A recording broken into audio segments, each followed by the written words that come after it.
With inflation hovering around its highest rate in 40 years, the Federal Reserve is expected to raise interest rates several times in 2022. This is Fed Chairman Jerome Powell on what will be needed to ensure a long economic expansion. That's going to require the Fed to tighten interest rate policy and do our part in getting inflation back down to our 2% goal. The way the central bank does this is by changing the federal funds rate, its main tool for managing the economy. You can see on this chart that the rate was lowered to nearly 0% in 2020 to boost the economy at the beginning of the pandemic. There is an important job for us to move away from these very highly stimulative monetary policy settings. Adjustments to the federal funds rate influence a range of borrowing costs, from how much you owe on your credit card to mortgage rates. They also shape broader decisions made by companies, like how many people to hire or whether to raise prices. Here's how the federal funds rate works, and how just one rate can guide the entire economy.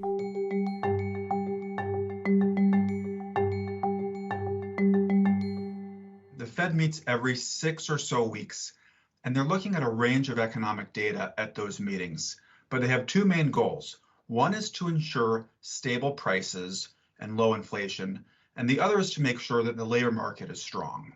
Nick Timmeros covers how the Fed guides the economy through crises. He says you can think of the economy as a car and the Fed as the driver.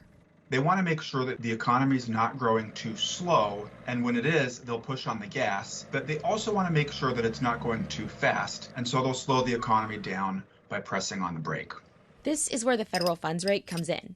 When you hear on the news about the Fed raising interest rates or cutting interest rates, what they're actually deciding to do is to raise or to lower the federal funds rate.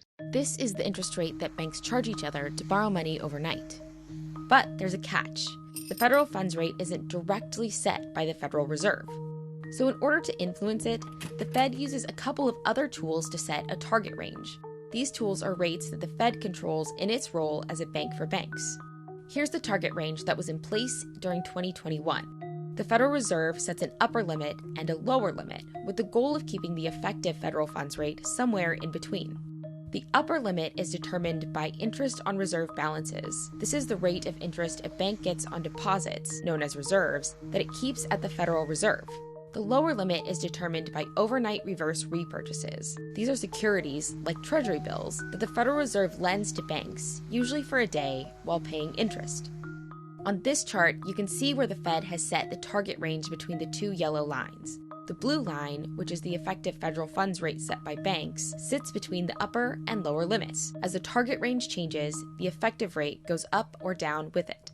So far, they've had very successful control over guiding the federal funds rate and guiding all short-term money market rates to where they generally are trying to move them. The Fed makes these adjustments in fairly small increments. Its rate increases for 2022 are expected to only change by about 1/4 to 1/2 of a point at a time. So how can these tiny adjustments for banks help cool down the entire economy? It all has to do with how those rates ripple through the system. As banks are charged more to borrow, they'll in turn charge their customers more, affecting the cost of existing loans and demand for new borrowing. The goal of raising these rates is to drive down demand. Inflation results when supply and demand are out of whack. The Fed can't do anything to increase the supply of oil or to increase the number of houses for sale. The supply side is something out of their reach. But they can bring supply into balance by reducing demand. Here's how interest rates can influence demand and inflation. When rates are low, more people and businesses are likely to take out loans. Higher demand for goods and services, as well as lower rates, allows employers to open more positions to meet demand and raise wages to appeal to potential employees. Consumers then turn around and spend those wages on goods and services, which in turn can lead to more jobs and higher prices. The opposite happens when rates are higher. Fewer people and businesses take out loans, job growth slows, and spending decreases. Higher interest rates may also make it more appealing to save. Inflation slows as supply and demand balance out. While interest rates can be effective in bringing inflation down, a rate hike could take some time to make an impact. Think about your own life as you go through making different decisions about whether to buy a house and how big of a house to buy. It may take a while for this to ripple through the housing market, for example, but in 6 or 12 months, we could begin to see less demand if interest rates are high enough to slow interested consumers. But while inflation may take time to come down, consumers and businesses will likely feel the impact of higher interest rates on loans, mortgages, and credit cards right away.